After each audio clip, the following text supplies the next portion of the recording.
días o buenas tardes, dependiendo de la hora que nos vean, hermanos y hermanas mexicanas. Hoy, lunes 2 de septiembre del 2024, siendo las 7:15 de la tarde, empezamos el video. Oigan, es que grabé el partido, perdón. La mañanera de Andrés Manuel López Obrador, hoy 2 de septiembre, en la sección ¿Quién es quién? En los precios de combustibles. David Aguilar Romero, titular de la Procuraduría Federal del Consumidor de la Profeco, compartió los precios promedios de los combustibles a nivel nacional. Gasolina regular, 24.08 pesos por litro. Gasolina premium, 25.59 pesos por litro. Diésel, 25.58 pesos por litro. Me van a decir muchos, en mi localidad no está así. Lamentablemente no. ¿Por qué? Por la Conducef, por ese organismo independiente que prohibió incluso un juececito de los tantos la homologación de los precios de los hidrocarburos, o sea, de las gasolinas. También en el caso del gas LP, compartió que el hidrocarburo tuvo un precio de 19.71 pesos por kilogramo en el tanque estacionario. Sí.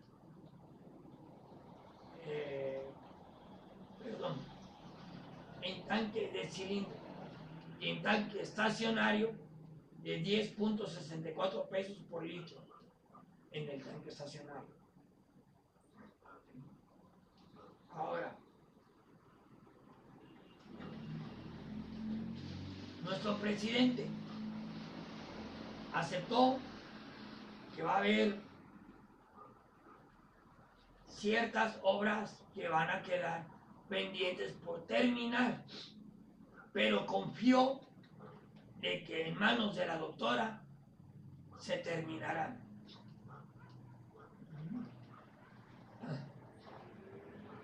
Va a dar continuidad con cambio. ¿Cuáles serán las obras bajo el cargo de Claudia Sheinbaum Pardo?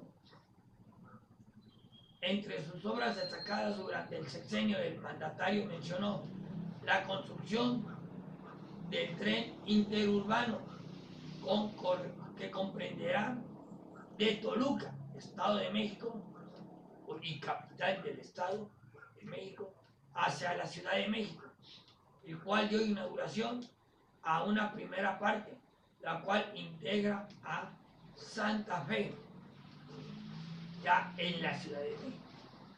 El resto de la obra, es decir, como la estación Observatorio, aún se encuentra en proceso de inauguración, así como el terminado que comprende la obra de Ixtepec a la ciudad de Hidalgo.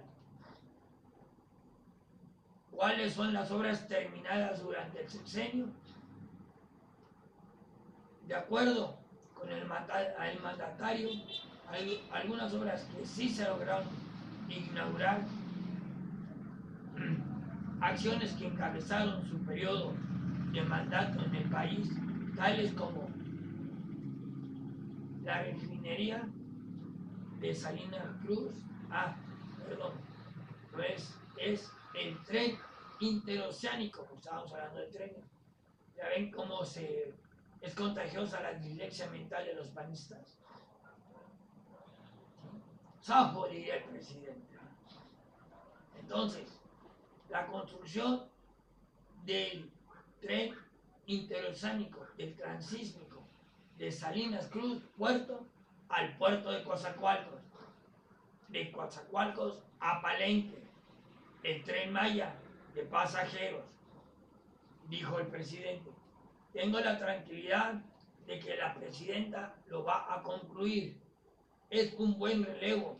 Estoy muy contento con quien será la presidenta de México, la presidenta constitucional en poco tiempo. Va a ser la mejor presidenta del mundo, enfatizó su presidente. Dirían por ahí, del mundo mundial, señores. Aunque les duela y arda y prefieran irse del país, estos chayoteros, ya veremos por qué se los digo. Pero como les dije ayer, a mí todas las enfermedades del mundo me atacan. Dice, desde la dirección de Enrique Peña Nieto en 2015 se dio inicio al proyecto del tren interurbano en el país, construcción a la que se le ha dado continuidad en el gobierno de AMLO. Esto con el fin de conectar el Estado de México y la Ciudad de México. Dicho sistema de transporte buscará reducir el tiempo de traslado de la población, proyecto que desde el 2023 ha dado avance en ciertos tramos de su recorrido. El último de ellos fue la inauguración del tramo 2 del trayecto que conecta a Santa Fe con Ciudad de México.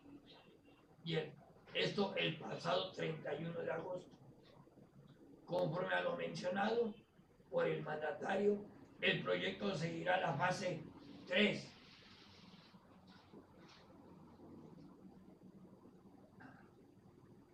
Hacia la terminal Observatorio, obra que concluirá Claudia Sheinbaum Pardo en un sexenio por el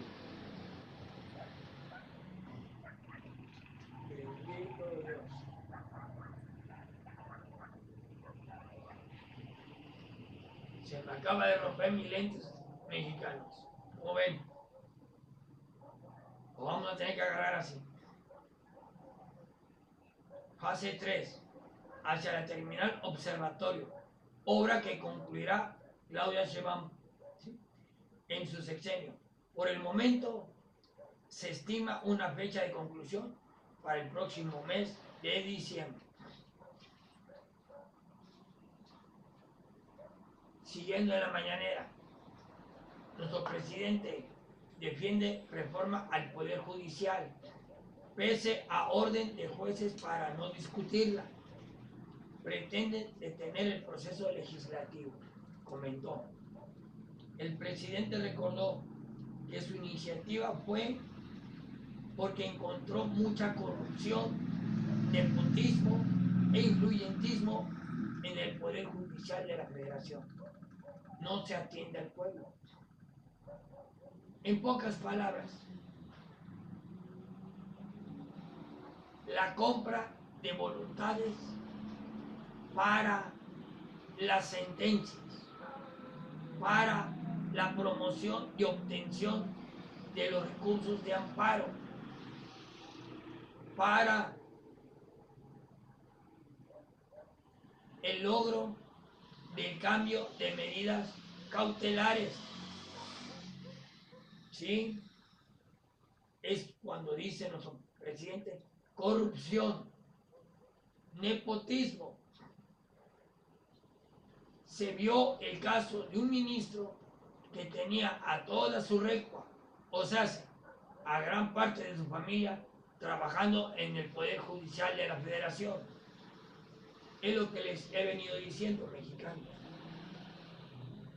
que muchas veces es por compadrazgo, por amigazgo, por compromisos, o simplemente porque son hijos de los hijos, sobrinos de los sobrinos, o familiares de los familiares, los que entran primero al Poder Judicial. Eso es el nepotismo e influyentismo. Lo estamos viendo en las marchas. ¿Qué dicen los jóvenes? Es que los maestros, ¿sí?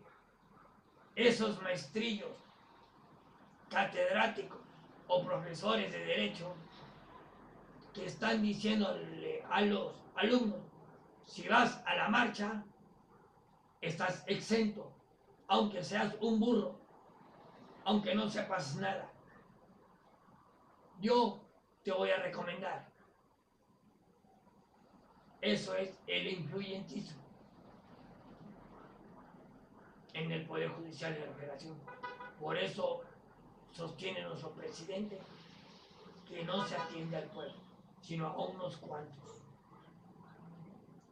Este lunes 2 de septiembre el presidente Andrés Manuel López Obrador defendió su reforma, pues consideró que es necesario limpiarlo de toda la corrupción, nepotismo e influyentismo que hay entre los jueces, magistrados y ministros. Asimismo criticó que un par de juececitos de Chiapas y Morelos ordenaran no discutir la iniciativa en la Cámara de Diputados y el Senado, y que de ser aprobada no puede ser enviada al Congreso, a los congresos estatales. Bueno, yo les voy a explicar, hermanas y hermanos, qué clases de ministros, magistrados y jueces tenemos. Son jueces que interpretan la interpretación, no la aplicación de la norma, o sea, no la ley. Y se los voy a dar en 2 renglones más. Dijo el presidente, ¿cómo que no cualquiera puede ser juez? ¿Por qué no? Si cumple con los requisitos. ¿Cuáles? ¿Cuáles son los requisitos? Ser mexicano, ser mayor de edad, tener credencial de elector, comprobante de domicilio, CUR, RFC, como todos los mexicanos, más aparte 3 cartas vecinales donde conste una buena forma de vivir honesta, más aparte tener el título profesional de derecho, cédula profesional, ¿sí? Tener la especialización en materia donde va a aplicar. ¿Qué es esto? Hay abogados civiles, penalistas, constitucionalistas, abogados laborales, abogados en juicio de amparo, ¿sí? Agrarios, mercantiles, etcétera, etcétera. En la carrera tienen que tener un promedio de 9. En la especialización, 8 a 9. Y si son doctorados, órale. ¿Quiénes podrán, además de los de fuera, los que están? Sí, porque recordemos cómo va a ser la implementación de las candidaturas. Una las va a proponer el Poder Ejecutivo, o sea, la presidenta Claudia Sheinbaum Pardo. Otra, el Poder Legislativo. ¿Por qué lo digo con énfasis? Legislativo, porque legisla.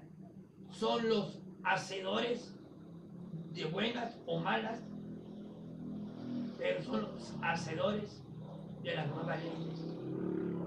También ellos van a tener sus candidatos. ¿Quién más? El poder judicial. Sí, estos que no la quieren van a tener derecho a participar proponiendo y ser propuestos. O sea, van a tener derecho a tener voto y ser votados. ¿Dónde está el desmantelamiento del Poder Judicial? No lo veo. Así que jóvenes estudiantes de abogacía, aplíquense más a sus estudios, menos en política. Y si hay catedráticos que les exigen ir a las marchas, yo les pregunto, si ustedes no defienden sus propios derechos, ¿qué van a hacer como abogados para defender los derechos de sus clientes?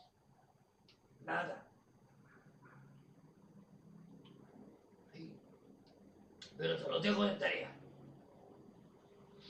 ¿Sí? Dice, ¿es más complejo ser juez que ser presidente de la República? ¿Y por qué al presidente se le elige? ¿O a un gobernador de un estado? ¿O a un presidente municipal? ¿Sí? ¿Qué es más complicado entonces? La propuesta es que si los elige el pueblo, pues los jueces van a saber a ciencia cierta de qué son representantes del pueblo, que les deben su cargo a los ciudadanos, no a los grupos de intereses creados,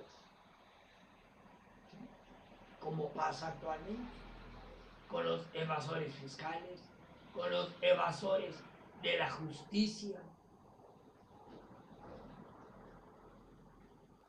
Y ya es un asunto no estrictamente jurídico, por tratarlo bien político, pero en realidad es politiquero, porque ya están metidos ahí personajes de la política, de los partidos opuestos, del conservadurismo y otros personajes. Así lo expresó nuestro presidente. Porque ayer domingo andaba la de las gelatinas, andaba el traga cuando puede, Acosta Naranjo, Claudio X. ¿Qué tienen que hacer esos?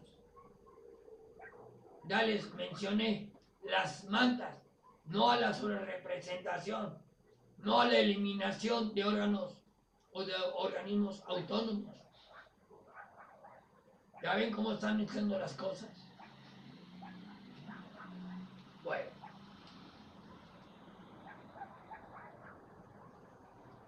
Asimismo, minimizó la orden que dio un juez de Chiapas para que el Congreso de la Unión suspenda la discusión y el análisis, así como la votación de la reforma judicial.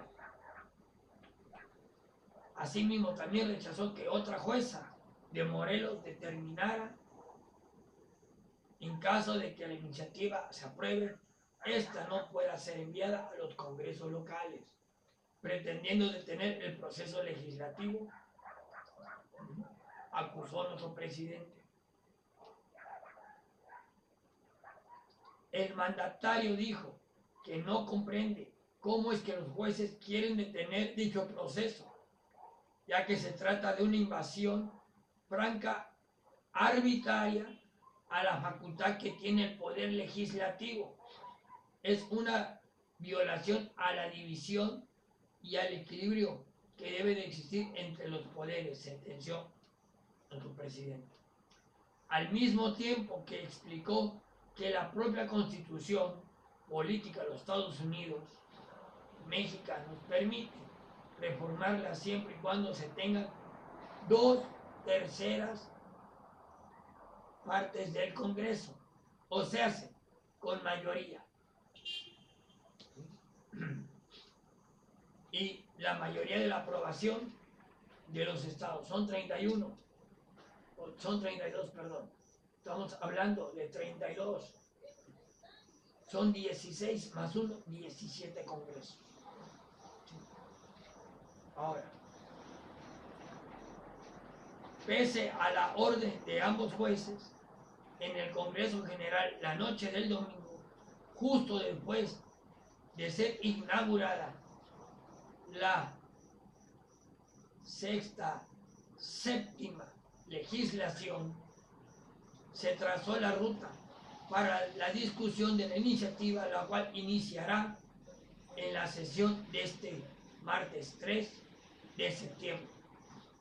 Sin embargo, los legisladores de la oposición decidieron retirarse del recinto legislativo, que es que para no cometer desacato, pero no fueron todos, fueron los priistas nada más. A decir Alejandro Moreno, me voy con mi gente para no votar en contra y no me quiten el fuero el día de mañana, sino que simplemente me abstengo. Eso es jugar a política. ¿Por qué? No estarían en un desacato.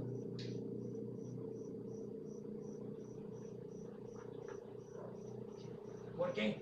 Porque dichas resoluciones son una violación flagrante a la Constitución y del principio de legalidad, además de considerar que invaden las facultades y funciones del legislativo. Porque ahora estos ya quieren legislar, pero les voy a explicar.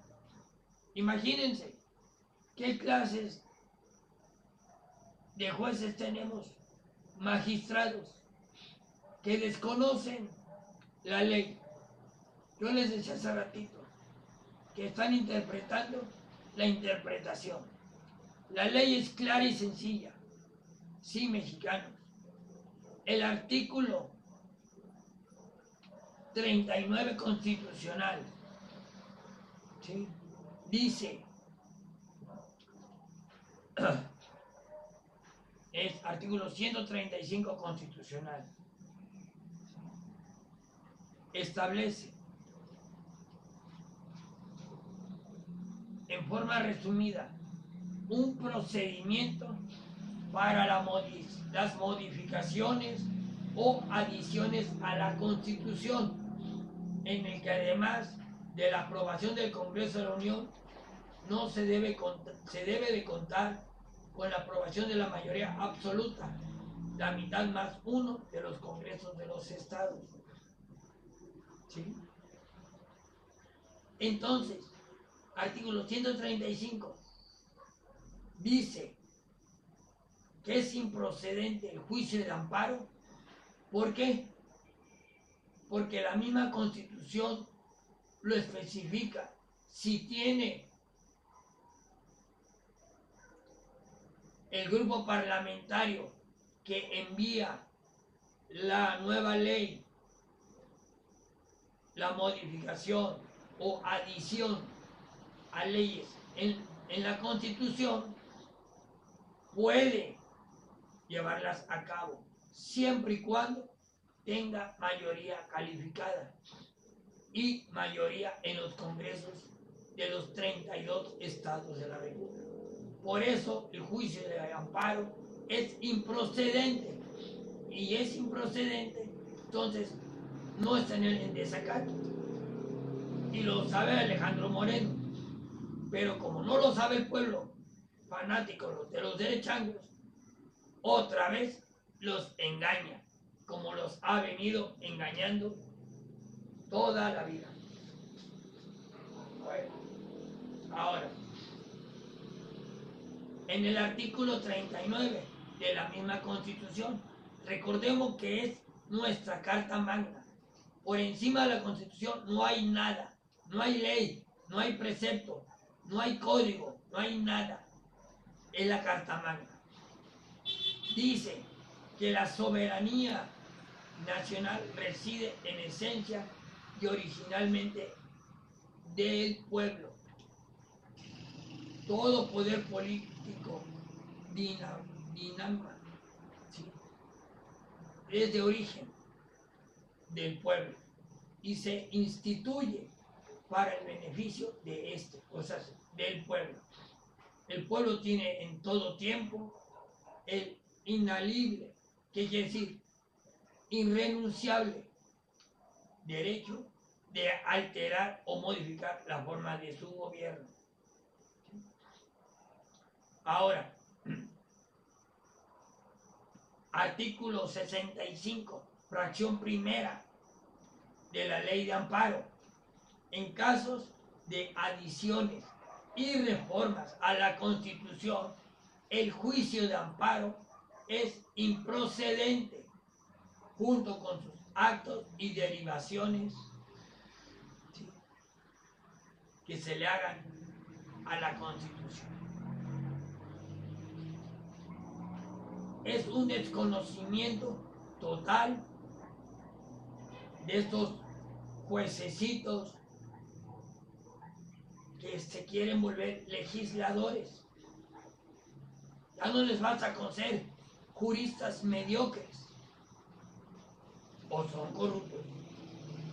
Saben que están violando la ley, saben que están violando la Constitución y les vale un gorro. O son tontos, neófitos.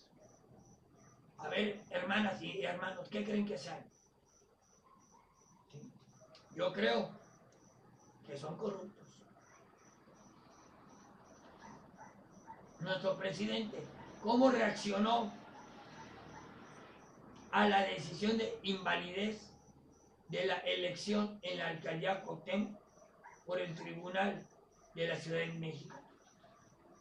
El mandatario federal pidió que se analice a fondo la denuncia por violencia de género que supuestamente ejerció Alexandra Rojo de la Vega sobre Catalina Monreal.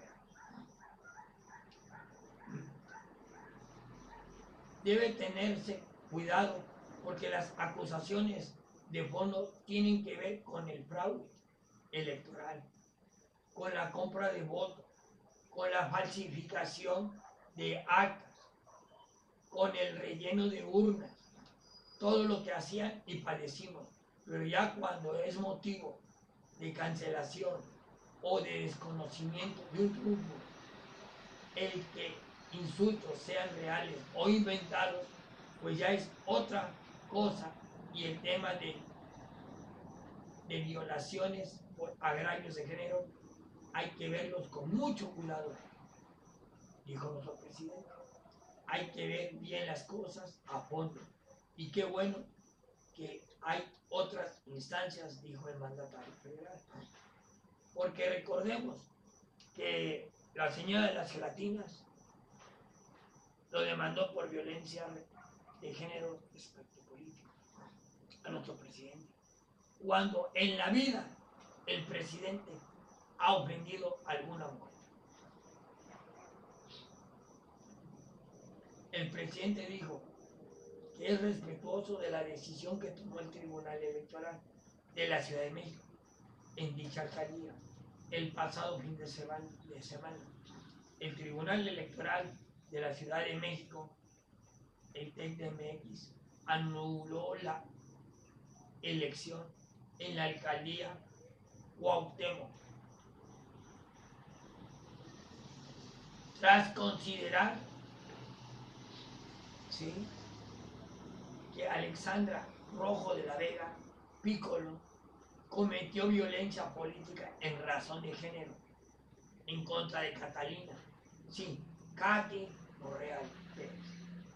Ante este panorama, la aún alcaldesa electa dijo que impugnará ante la Sala Regional del Tribunal Electoral del Poder Judicial de la Federación, ante lo que considera una andanada de la familia Monreal por quedarse otra vez con la demarcación, acusando de violencia de género e imponiendo a Katy. Precisamente fueron estos dos argumentos los que la morenista usó en su denuncia ante autoridades electorales.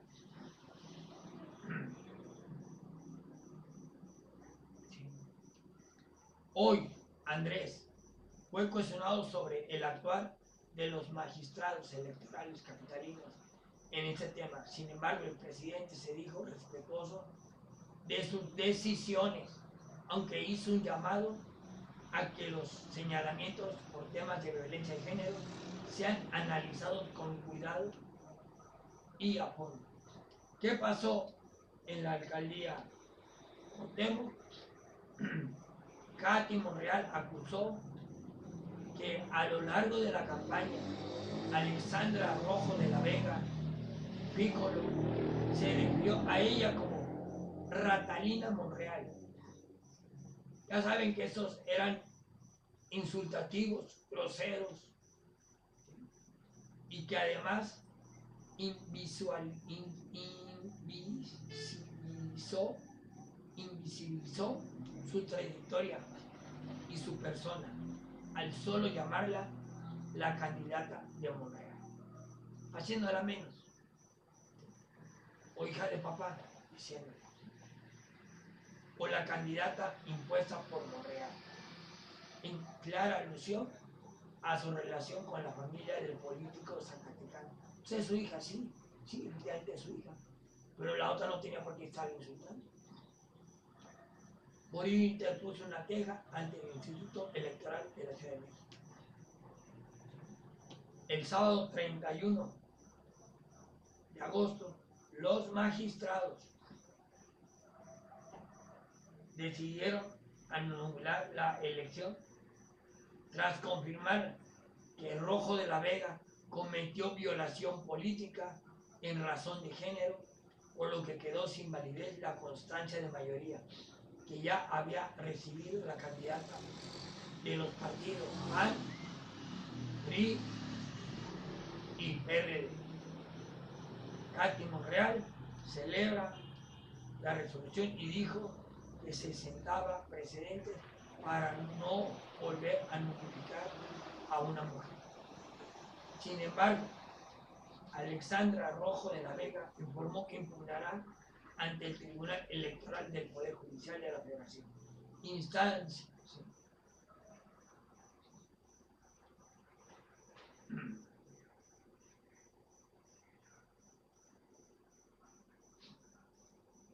Recordemos que Katy Monreal denunció por violencia, sí, pero aparte, ¿por qué?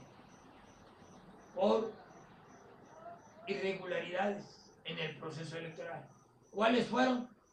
Actas ilegibles, diferencia entre los números del programa de resultados electorales, el PRE y el acta de cómputo, que el número de votos nulos fue mayor a la diferencia entre ambas candidatas, primero y segundo lugar en varias casillas, embarazo de urnas, carrusel. ¿Qué es carrusel? ¿Qué es el embarazo de urnas? Es cuando le meten boletas de elección a las casillas. ¿Qué es el carrusel? Cuando un ciudadano vota en diferentes casillas con credenciales falsas por un mismo candidato.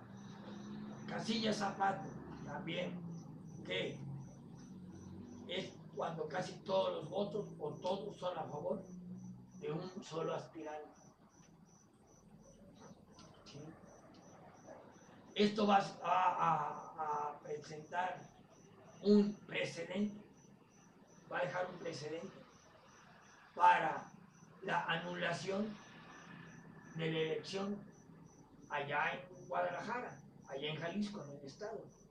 Porque recordemos que Pablo Lemos le llamó a la candidata Claudia Delgadillo, hija de Alejandro Moreno.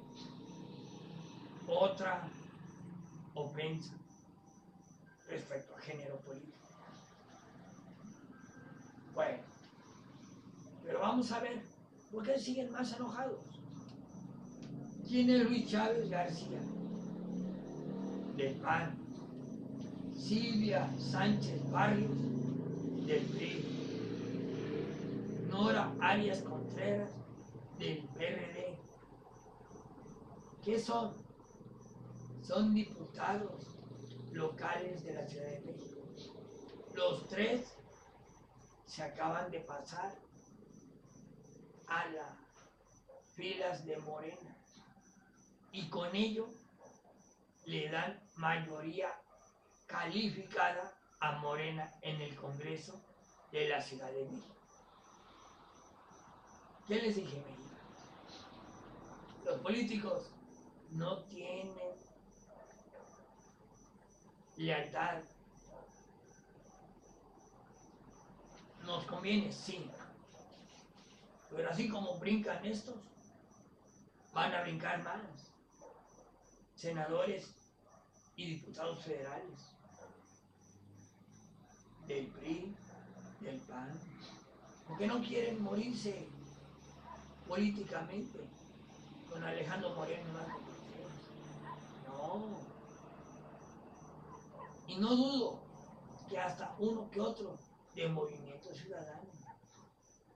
Ahora, son parásitos, renegados, escorias, así les llaman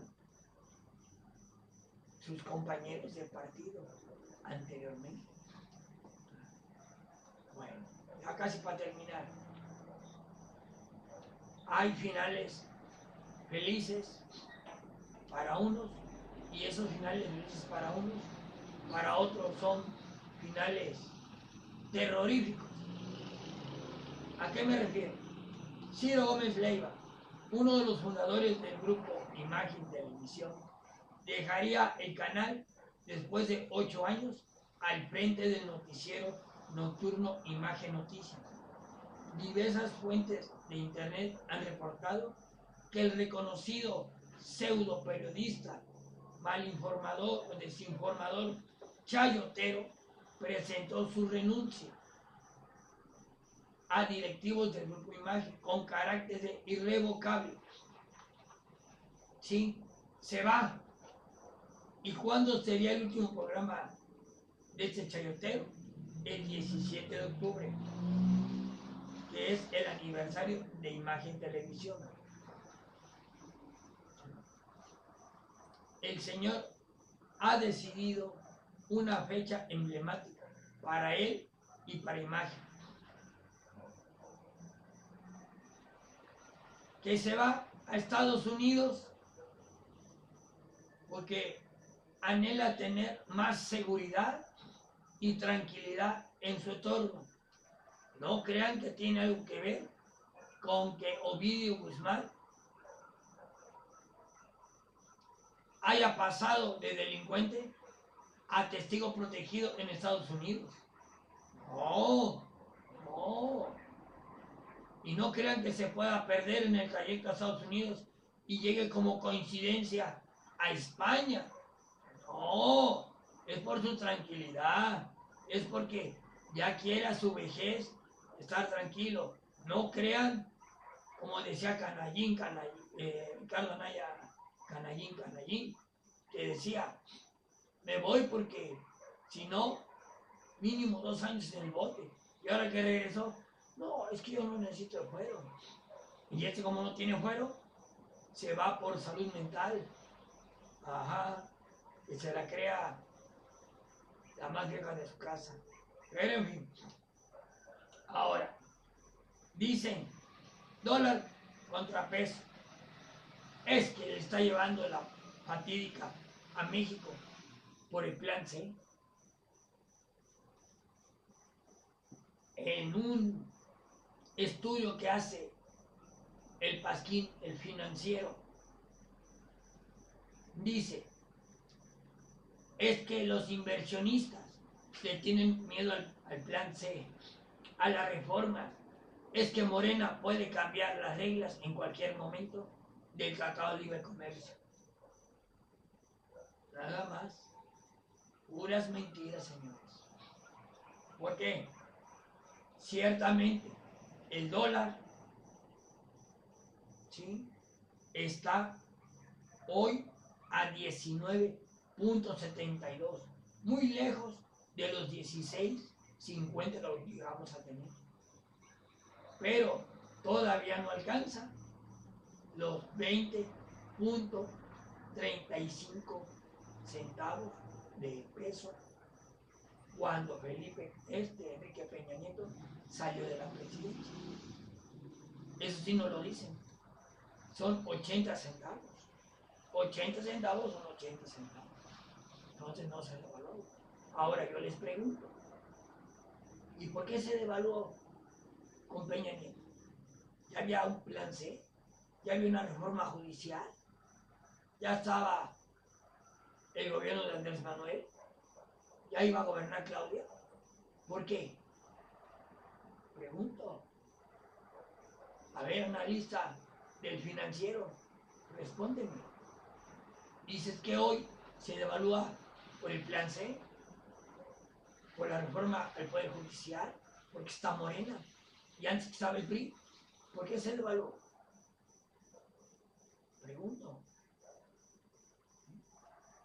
Entonces,